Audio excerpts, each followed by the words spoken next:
On today's episode of Table Talks, I'll be joined by my daughter-in-law, Delaney Woodward. She's an inspiring teacher and leader, and together with her husband, Brandon, they planted a church just 3 years ago in the heart of Washington, D.C. Delaney's expertise in team building and her passion for leadership will guide our conversation today as we talk about the heart of leadership. Well, hello, everybody, and welcome to my daughter-in-law, Delaney Woodward, who lives in Washington, D.C., and welcome everyone to this episode of Table Talks. And honestly, Delaney, I've been looking forward to this for months because we talked about it since the podcast started in April, having you with me. And I don't take for granted that I have three of the most, if not the most talented daughters-in-law. I don't think you can, nobody else can compare to what we've been blessed with, but you guys have so many strengths in so many areas.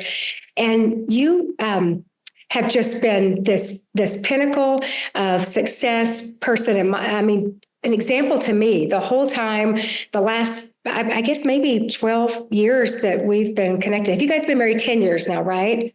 We've been married for 12 years in January. So we started 10. dating in 2010, so 14 years, which is crazy. Okay, so you got married in 2013. Yeah. Okay. But it was January. So you're coming. Oh my gosh. Well, I know. And it goes by so fast. So as most of you already know, Delaney and Brandon live in Washington, D.C. They are parents to our three youngest grandchildren, to Archie, who's about to be 4, and Carson, who's about to be 6, and Finley, who's about to be 8.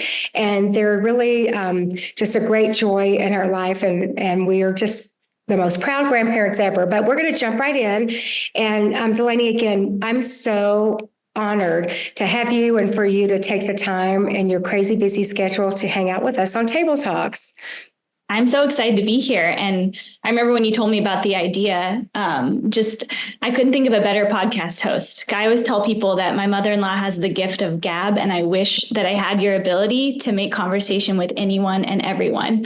Everywhere we go, it's like we're going to make a new friend, and I love that. So people ask me if I get nervous doing this, and I do get a little bit of nervousness right before I start to record one, but what you just mentioned, I really do love to chat with people. Yeah. And I'm excited because we've known each other a while now. We've had a lot of talks, but really never jumped into this topic for me just to hear your heart, which, as I mentioned, that you and my son Brandon are pastors at Union City Church in Washington, D.C.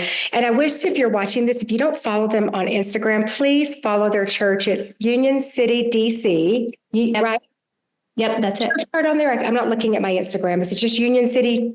Just Union City, DC. Union City, DC. Follow them because they're an exciting season in their church right now. And I think you guys would love to watch. But Delaney, you are just an awesome leader. You build teams. You guys moved to DC, not knowing a soul. So I'm not going to tell your story. And I want to back up a little bit further than that. You went to La Cueva High School in Albuquerque, New Mexico, and aspirations always to be a church planter in Washington, DC. Not at all, actually. I wanted to be in politics. I wanted to go to DC, but not for church at all. I did not feel called to ministry in high school. I went to college in Southern California, Azusa Pacific University, and I studied political science and pre-law. And that was kind of what I thought the trajectory of my life would be.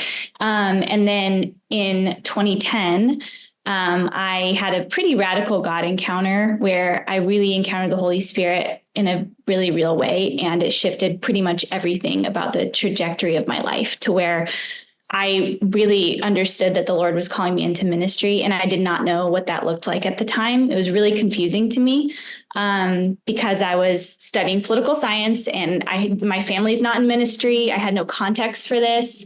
I also didn't really have context for women in ministry to some extent. And so it was a bit of a confusing call. It was interesting, though, because God's funny in his timing. This was the same summer that Brandon, my now husband, and I started dating. And it became a little bit clearer why God was calling me into ministry when I started dating a guy who said, yeah, I'm going to be a pastor one day. So hopefully you're on board with that.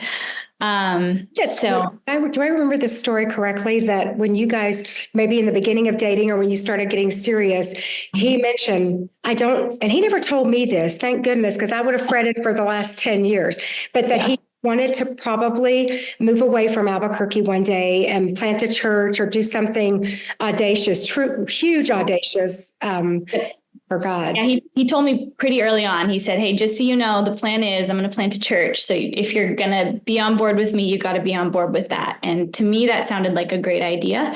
I really had no idea what I was signing up for, but I'm glad I didn't know because I really would have worried for all those years until you guys moved almost 4 years ago now.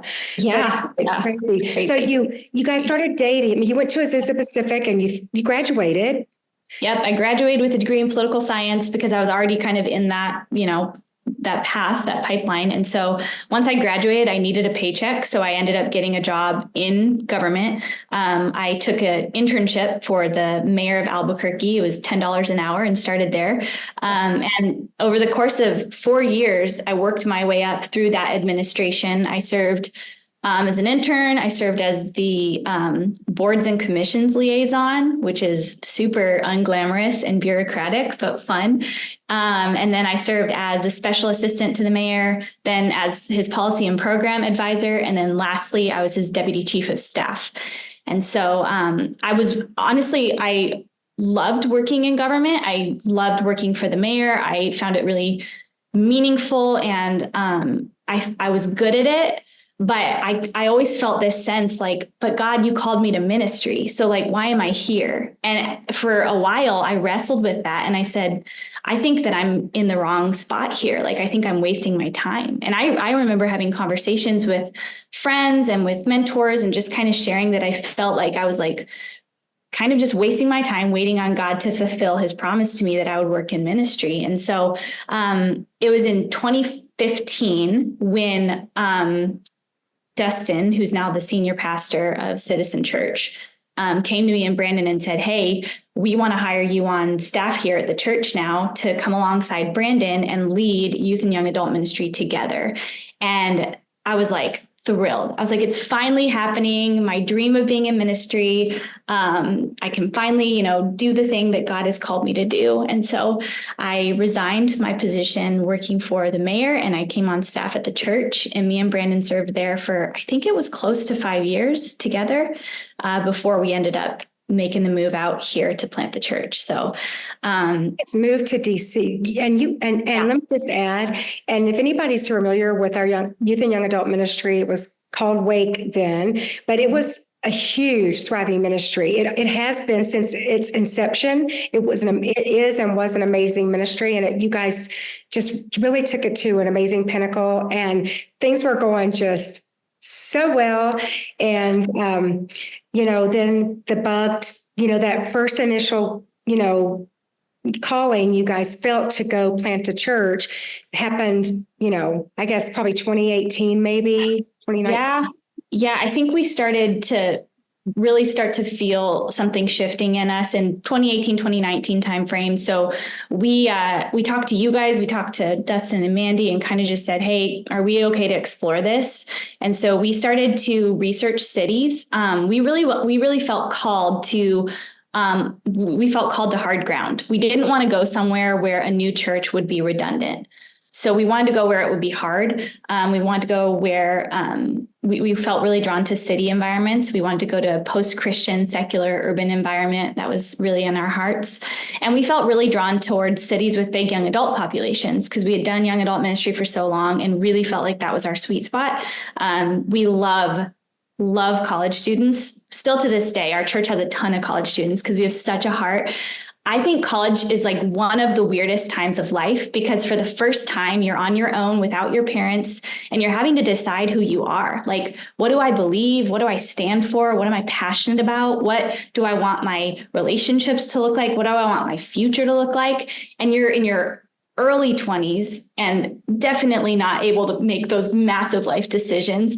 And so our favorite thing is we love doing ministry to that age group because it's like, man, what an amazing time to help them establish a foundation of faith that will carry them into godly marriages, godly parenting, godly just futures and adulthood.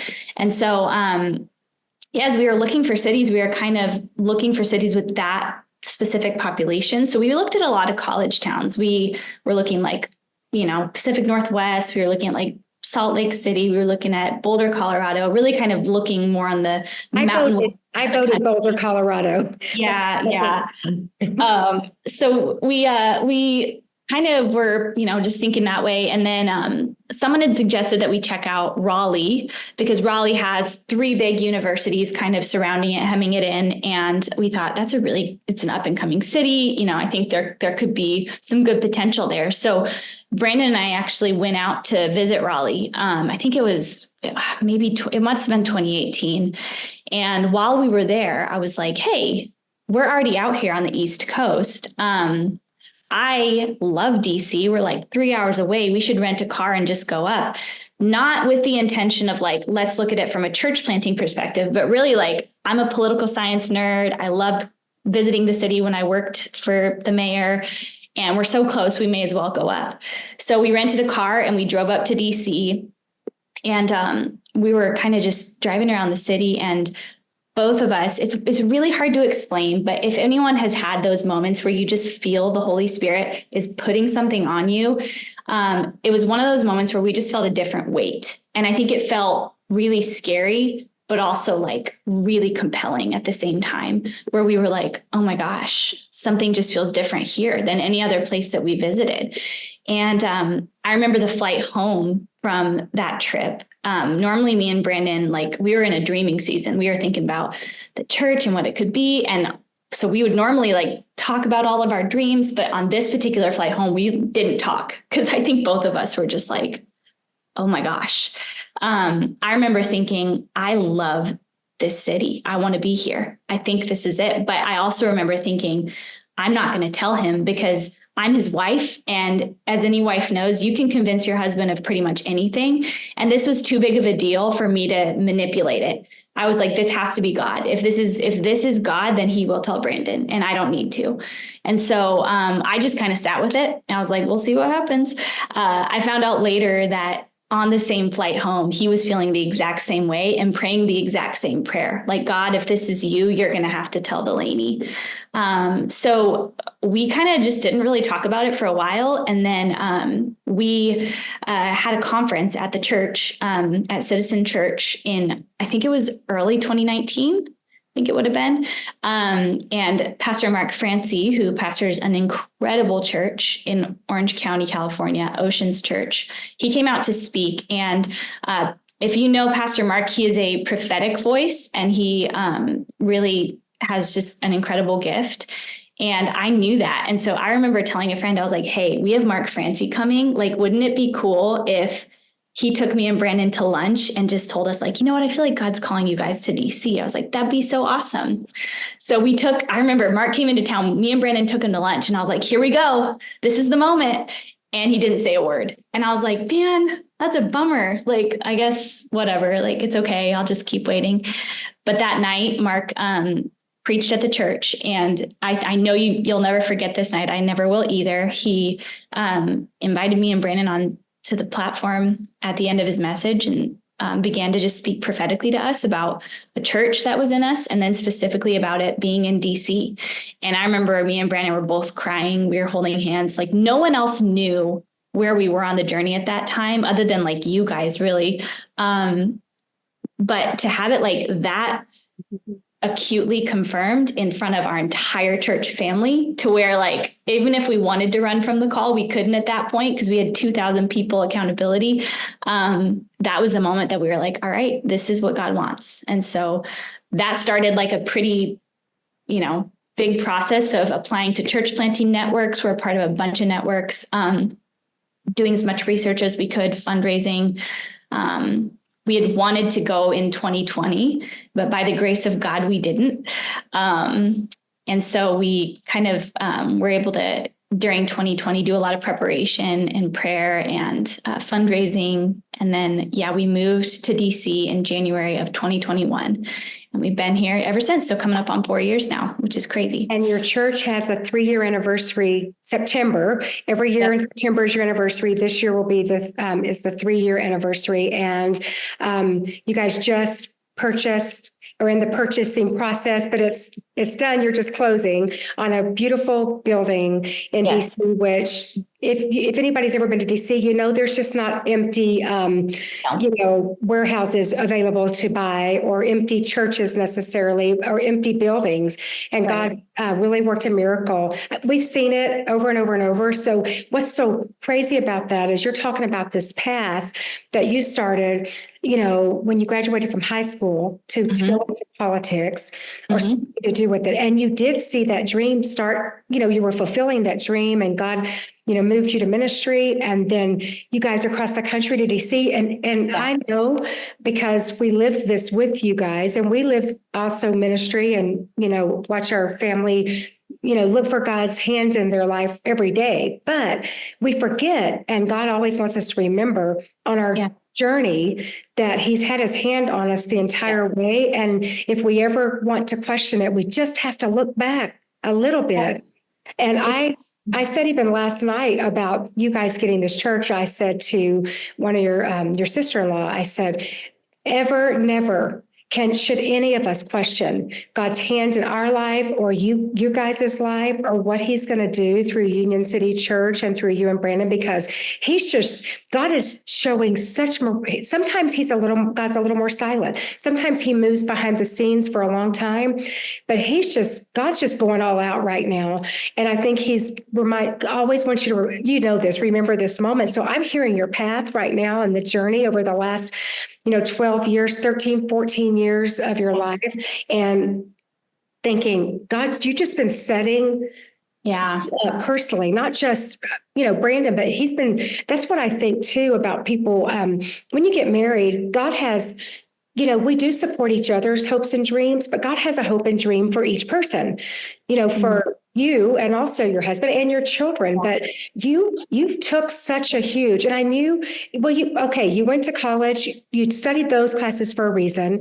You've been with teams, growing a huge young adult ministry here in Albuquerque. God was setting you up and letting you guys have practice. Right. I think, I said at the beginning, at the time when I worked for the mayor, it felt like wasted time. I loved the job, no knock on it. I really did love it, but it felt wasted because I didn't feel like I was in my calling. But what I've learned over this process, I'm 35, I'm not that old, but I've learned some stuff. And I feel like one of the big lessons I've learned is that God is economical and nothing is wasted with God. And so if you're in a season where you feel like, man, I'm just sitting here not doing what I feel like I should be doing, I'm not where I want to be yet, my encouragement would be actually to lean in where you are, make the most of it, because chances are God is it's a classroom right now, and you're getting an opportunity that you won't get again to prepare yourself for where He wants you to be.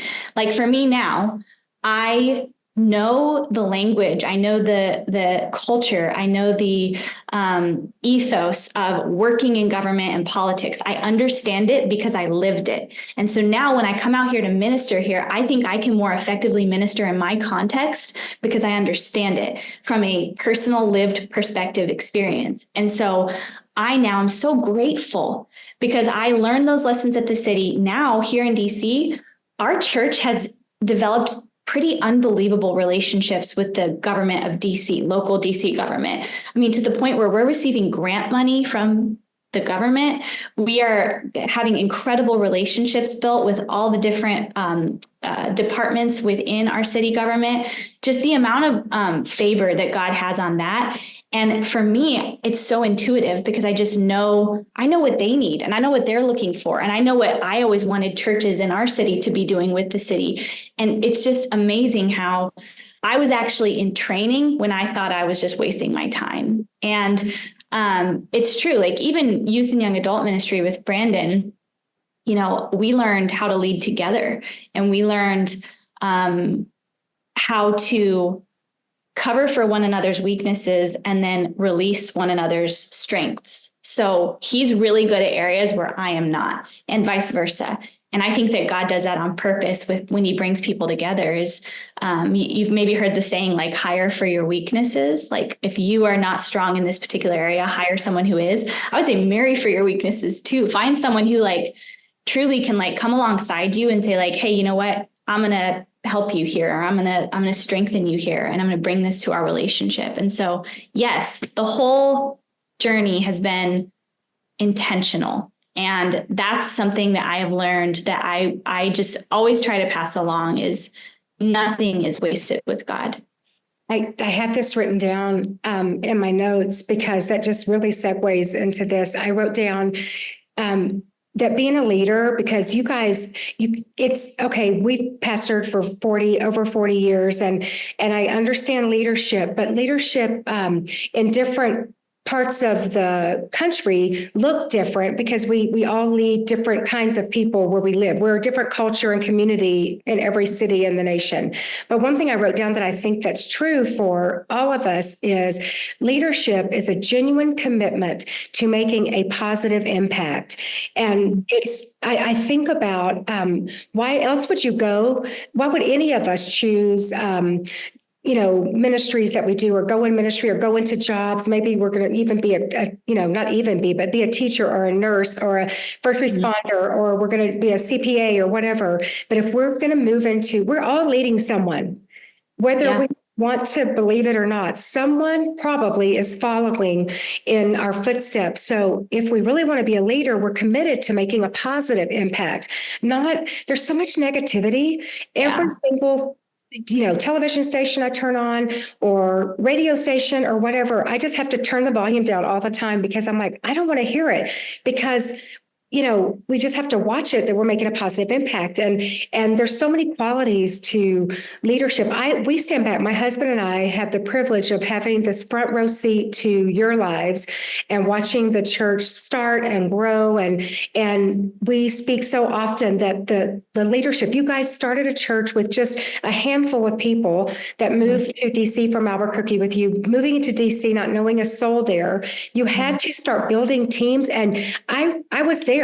So many trips in the beginning, and you guys did Google ads and Instagram and everything. And you went to meetings every day, 7 meetings a day, meeting strangers, which is nervous, but you're meeting them because they said they wanted to be a part maybe of a church plant. So you had to jump into a leadership position, like you had to act like you knew what you were doing from the very first day, even when every day was kind of new ground, new territory. Yeah. And I'm an introvert. So that was hard for me. I had to channel my inner Kay Woodward and make conversation with strangers and learn how to make friends easily.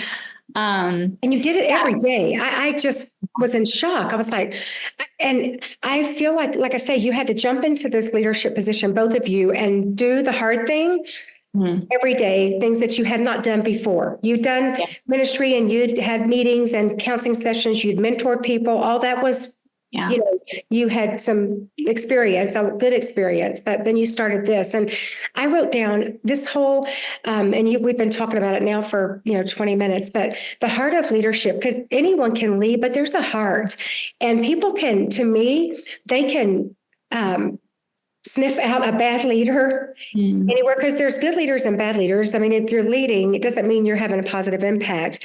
But you've led by example, and it's just one of the things I wanted to talk about today. But you brought people in on a team, and I've watched you do this over the last over a decade, leading by influence. So we get position, and I'm just going to jump in this for a minute, but you get the title pastor. You guys moved to DC with the title pastor, but you didn't have a church yet. You were building teams and building churches. So your whole leadership had to be influenced, versus nobody cared that you were Pastor Delaney or Pastor Brandon or whatever. That meant nothing to the people you were leading. Yeah. So how do you feel about that? Influencing people in leadership? It's such an interesting thing. And that was such a weird leap for us. Okay, we're your pastor now, just trying to get over that hill with people as they're meeting these strangers and then deciding yes, I want you to shepherd me. That's quite the logical leap for a lot of people. But I think this is true, anywhere in any industry, whether ministry or any type of business, where there's an organizational structure. I think you can be given a title, and that grants you a certain amount of authority, But the influence, I think, is earned over time, where people want to follow you and like be under your leadership. Like authority grants you the ability to kind of like make the rules, lay down the law. But then influence, I think, is something that is earned and built and cultivated over time. And so, yeah, leading by example is a huge part of it for us. So, one thing that we always say, and we tell our teams this, we say, your team will never outpace the amount of, the ceiling that you set, whether that's the excitement ceiling, the vision ceiling, the commitment ceiling, the, integrity ceiling. They're not going to outpace that. And if they do, they're probably not going to stay in your organization for long because they're already going further than you are. So as the leader, you have to be the one to set the highest threshold of, I'm going to be the most excited about what we are doing. I'm going to be the most vision filled. I'm going to be the most consistent. I think when teams are struggling with consistency, I often will look at the leader and I'm like, are you consistently communicating? Are you consistently showing up for them? Are you consistently there every week, making sure that they have a place to go? And I think we set the bar as the leaders. And so, for me, when we came here, we had this vision for this church that was going to be, an amazing, thriving community where people could be known and loved. And DC is known as one of the loneliest cities in America. I think it's number 2 on the list, which is crazy. But when you're here, you can totally see it. People are so head down in work and career that you kind of forget like your humanity sometimes. Isn't that crazy? I want to say yes, I'm going to put an exclamation point on what you just said about DC because it feels that way when we're on the metro or walking, because you said I'm chatty. I like to talk to people and I don't ever meet a stranger. And I turn around the room and go, hi. And people have their AirPods in and they're looking down and they look at me like, you're trying to have a conversation. Like, hey, are you from here? And they're like, what? So was such an eye opener for me. I thought, no one talks to me here. You have to really push through to be trusted. It's a trust thing, I think, too. And you guys had to work on building trust with people. Yeah. And establishing the baseline for like what community is going to look like here. And so you mentioned when we first moved here, we had a lot of meetings, and that's true. And we also had people over for dinner almost every night of the week, like people we didn't know, people we were meeting for the first time. And we did that on purpose because I love your book, The Table. Actually, I totally am in so much agreement with you that is really where I think people can like lay their swords down and recognize like we're all humans here. Like, let's break bread. Let's share a meal. Let's just have conversation. We're safe here. And so that was just kind of a tool that we used throughout our launch season is we had people over. I would cook, and I would cook like a good meal because, when you think church functions, I think most people tend to think like you're going to have a like kind of gross casserole and like Jell-O, and that'll be your meal. And I'm like, no, we're going to have the good stuff. So, I have a few recipes that I would pull out, and I would get beautiful drinks and light candles, and I would have music going and just make it a great atmosphere and just invite people into our home because we wanted to establish early on that like, this is the kind of church we want to build. We want to be a church that is communal, that does life together, and we want to invite you into that. And so even to this day, we are in the process of purchasing a building. We don't have one yet. So when we have meetings, they're often at my house. We had a meeting last night at my house with our department heads, and I still go all out. I'm like, if you're going to take the time to be here, I'm going to honor that. And I'm going to extend hospitality to you. I'm going to take care of you. I'm going to serve you well. And while doing so, I'm also just reminding people like, this is the type of intentionality that we put into what we do at Union City Church. It's going to be excellent. Whatever we're doing, it's going to be excellent. And so I think that's a big part of leading by example. I think you have to be it. You have to be about it as the leader. And you can't talk about something that you're not willing to live. And we always say, like, we're not going to ask our people to do something that we're not willing to do as well. And that's true with giving. It's true with serving. It's true with leading a community group. We are always going to be right there with you doing the same thing, because I think that really goes a long way in establishing the culture that you want to build. Which brings me to another point I did want to talk about today. And you just segued beautifully there about leading by example, because you can say a lot of things and people are like, well, why, if it's so, life changing, why aren't you doing what you tell me to do? And I feel that's important as, a boss, a leader, a parent, they, again, people want to do what you do. And I feel like so much you can try to teach a lot, but so much in all those areas of leadership in our life, so much is caught as well as taught. And especially children can tell when someone's not doing what they've asked them to do. And so I feel like you've done this so well. You guys have fostered this collaborative culture that's so huge. And we love you and Brandon and miss you, but there's these 3 little children that draw us there often. And we've been there for these dinners. We've seen it, witnessed it. We've been a part of it. I've been to small groups many times with you guys. So I understand everything you're saying. And I'm saying she's telling you all the truth. I've seen it, done it, all of it, but a collaborative culture. But I watch it on Sundays when I'm at your church or I'm at one of your small groups that people are becoming what you have given them an example to do. You've led by example. But you also show mentorship. So you've got now people. You're a mentor. You've mentored groups of young women. You've mentored individuals. Brandon's done the same thing. It mentored young men. You lead by example. You teach integrity. You talk about mentorship. So let's talk about example. And because of vision, if you're the only vision carrier, then it's going to, but there's an expiration date. So how do you teach it, but I mean, you just answered that kind of, but can you elaborate on leading by example? In terms of like empowering other people and lead and kind of, mentoring and developing, I think I learned a lot of that from you. Honestly, the first sermon I ever preached was because you invited me to speak at the women's ministry. It was probably 2010. I had no business speaking at anything.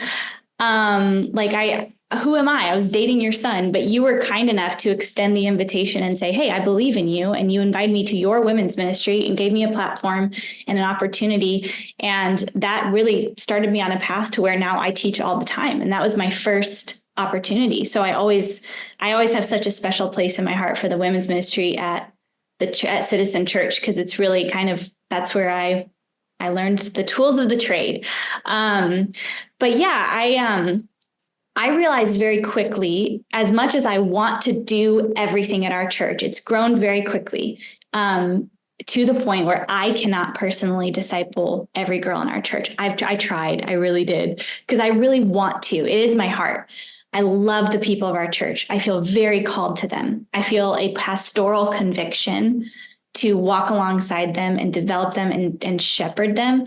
And so I was having meetings like all the time. And I was so exhausted, so burnt out, and the church was growing. And I was honestly doing a disservice to the people that I was trying to mentor because I was spreading myself so thin. So I realized probably, I guess now coming up on 2 years ago, that if I am going to effectively steward what God has entrusted to us, then I need to multiply myself.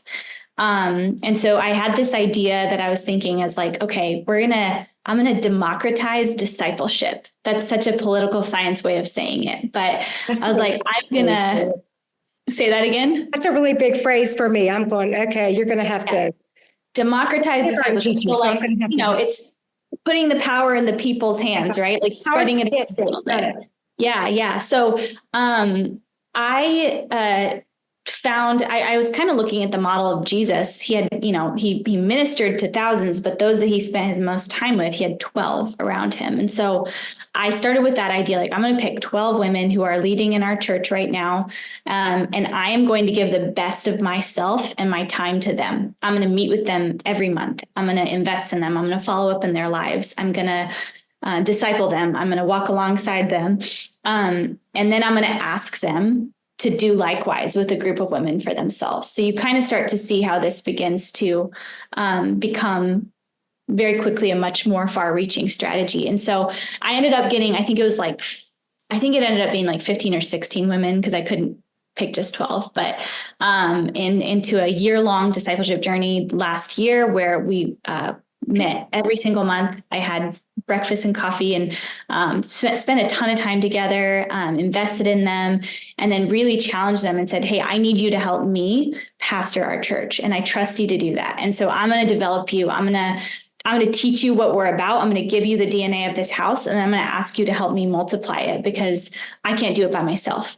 And so that was really such a beautiful journey where we not only, I think, were able to better reach people, women in our church, but also as a cohort got really connected on a soul level. And the relationships that have come out of that have just been so beautiful. So I think, developing others and entrusting leadership to others is, if you're going to scale your organization up, you've got to be willing to do that. It's hard to do because it's releasing authority and it's trust. And it's like what Ed Young always says, you got to investigate what you delegate. But I think it's been a blessing to us, and I hope to continue to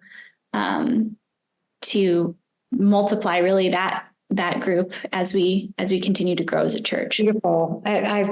I've also seen those. I've been there on Saturday mornings when you've had those, and we've taken the kids out so that y'all could have privacy. But I see the special bond. I've just watched it and see it. And we feel like we built so many friendships at Union City Church over the 3 years. I love that I am so familiar with what you're talking about, because I just get it. But you guys are such visionary leaders. You cast a vision, and to have true heart of leadership, to be able to be a vision caster and carrier, those are just, if they were easy, everybody would have huge organizations and big teams, and everything would be fruitful. Because it's not so easy. We get a vision and we feel it. God places something on our heart, but to carry it, to cast it is a huge thing. And I feel like that one thing that you are so such a positive thing that you're really good at is casting vision. You and Brandon both, you cast clear vision, because people they want the facts, right? They have enough in their life of the spin.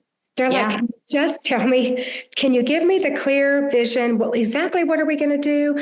And tell us, like they're wanting you to tell them as much as today, because it could change tomorrow. But let's talk about that a little bit, because boy, time goes by so fast. But I wanted to make sure that we help people, and we're talking about leadership. If maybe someone wants to build an organization, or they want to build a team, or they've started a new job and they're a team lead somewhere, how would you help us to know how to cast a clear vision? I know the why is important in that, but how do you do that? You still do it. You have to cast vision every single Sunday. Yeah. I think effective vision always has to be attached to a sense of optimism. I think as leaders, we have to be the most optimistic people, because I think you can have a vision that's based in fear. And we see that a lot of times in like political vision, right? Like, this person's going to ruin everything, so vote for me. But, I believe that most fear-based motives are unhealthy motives. And if that's what's driving you, you're probably being driven by something that's not healthy.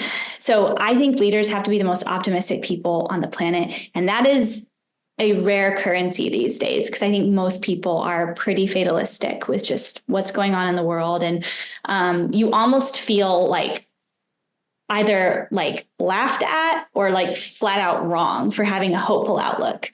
But I think as followers of Christ, no matter what, even if the worst thing happened, we still have hope, because even if we lost our lives, we still have the hope of eternity. So I think we have to be the most optimistic, hope-filled people on the planet, which means as leaders that are faith-filled, that has to be true of how we lead and how we cast vision. And so I think that if your vision does not stir hope in the hearts of people, it's not going to be effective. And so whatever it is, it can be a big vision, like we just bought a building, right? That's a big vision we're giving to people. But even a small vision of like, okay, we're going to open up a new small group structure. And here's why, because we know there are people that are lonely in our city that go to bed every single night without a single human in this city knowing their name or caring about them. And we have the opportunity to bring them into a family and make them feel a little bit less alone, and make them understand that not only there's a church that loves you, but a God that sees you, and giving people that sense of like hope of why we're doing this. So for me, that's a big part of it, is stirring up hope again. And I think now more than ever, like, we are in such a weird time as humanity. And there's so much that's hard and heavy. And like you said, you turn on the news and you just feel discouraged. Like it's so easy for me to fall into that as well. But I just try to remind myself that I have been called to be a pastor in Washington, D.C. now. And that comes with all of the complications that it does. But for whatever reason, God thinks that I'm up for this. So I must be called to this for such a time as this. And I have to understand that he didn't call that other person that I admire or that other pastor that I think is way better. He called us. And so we must have what it takes. So I'm going to choose to be a non-anxious presence, and I'm going to choose to lead with a confidence. Now, that is not something that I'm like perfect at. It's something that even now in this process, as we buy a building, I'm working through, because I'm like, I feel a little bit out of my depth here. I feel like this is really scary and I can't control this, but that's faith. And I think if we're going to be godly, visionary, optimistic, hopeful leaders, we have to be willing to position ourselves in that space between our ability and what God can do outside of our ability, and like walk with confidence even in that. Because like I said, even if the worst thing happened, we're still good because God is good and our eternity is secure. And so it's kind of like a more of a cerebral, heady answer, I guess, than like a practical one. But I think for me, it's just all about attaching to optimism, hope, and reminding people like, things may be hard now, but this life is a vapor. We're going to be okay. God's got us. And it will all be good in the end. That's, because as you're talking, I'm thinking through, so fear leadership, or, fear vision that's led through fear, it might work for a minute, because it does with our kids sometimes. Sometimes we just have to, we're like, we because we have to just take that powerful authority, but it only works. It won't work for long, because there's a time, even like when we're talking parenting, our children get to an age and they need to understand the whys behind why we act a certain way. There's a reason we act that way. There's a reason we do. And so I love what you said. I love everything what you just said, that we're looking for optimism, and it's hard to find it, because if I don't catch myself, I will go, I feel I'm maybe too pragmatic sometimes, and I'll catch myself going to the reasons why that can't work. Because, somebody's got to keep us, from being our heads in the cloud. But I think God wants us to have our heads in the clouds, because I think he wants us, he's told us that over and over, and life is going to throw enough at us anyway, that to strive and to, work for optimism as much as we can. And we are just so like relishing in the fact that right now we can see God's hand so evident in our children's lives and our grandchildren right now, that we're just going to hang on to this. And like, I'm careful now to make mental note, and to make note, actual write down the things that God is doing right now, because there will be a time when I question what, for that child or for that grandchild, and I'm praying, but I will remember this season right now, because God's saying, remember this.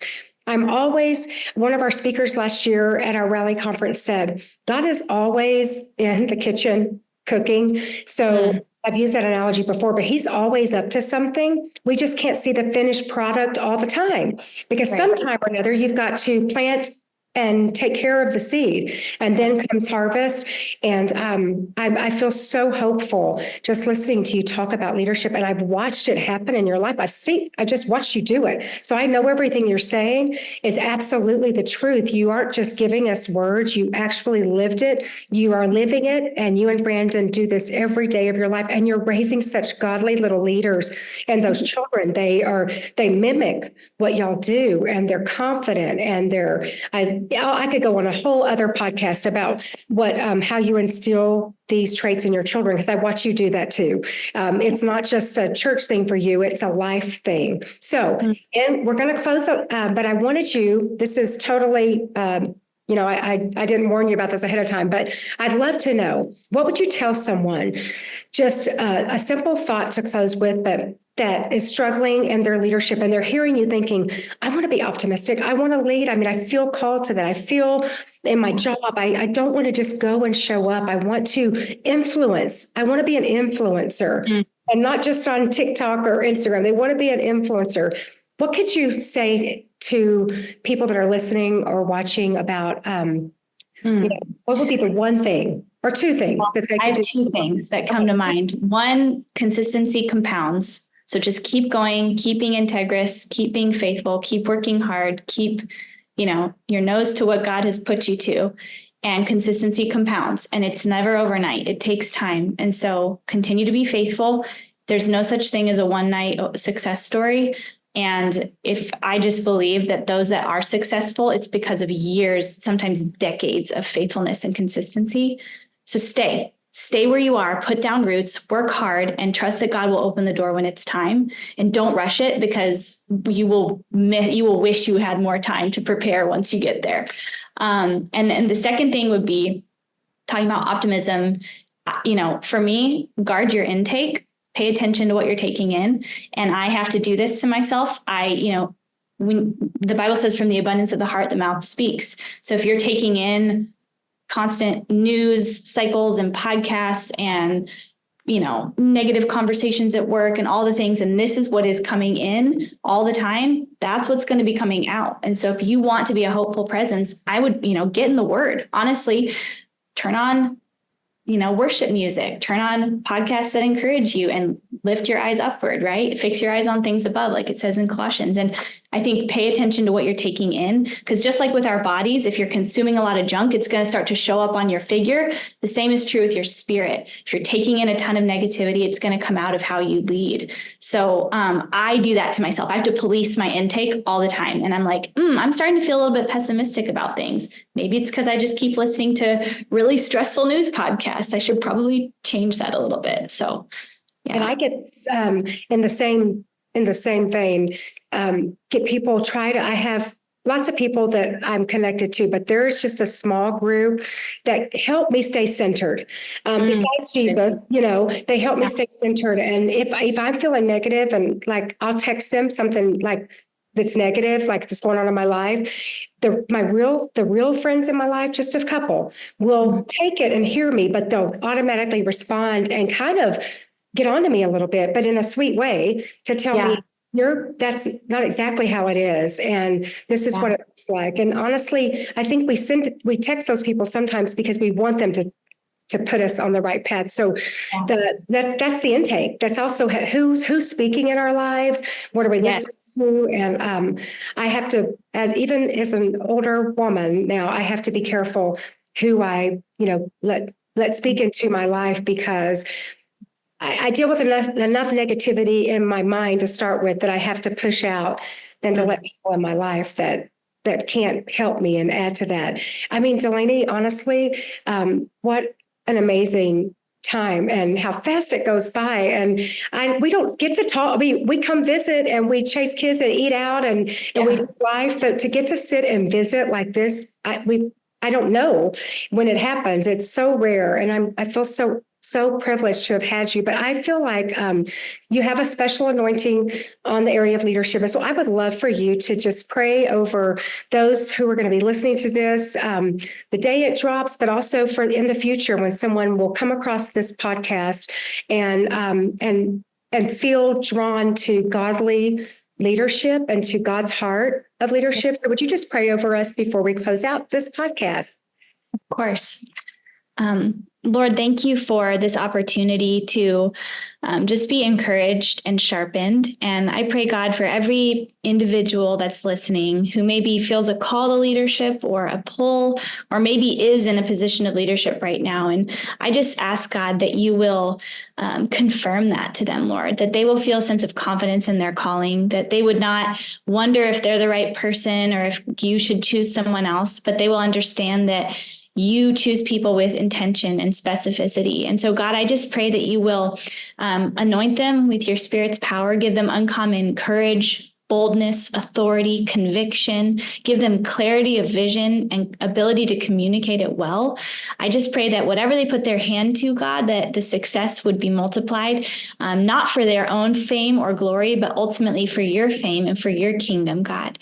The world needs godly leaders. The world desperately needs godly, courageous, bold, leaders with integrity. So God, I just pray that if anyone is here just wrestling with this sense that I feel like I need to step up to the plate, that you will fan that into flame, maybe just through this conversation, confirm things to them and give them a willingness to say, okay, Lord, here I am, send me.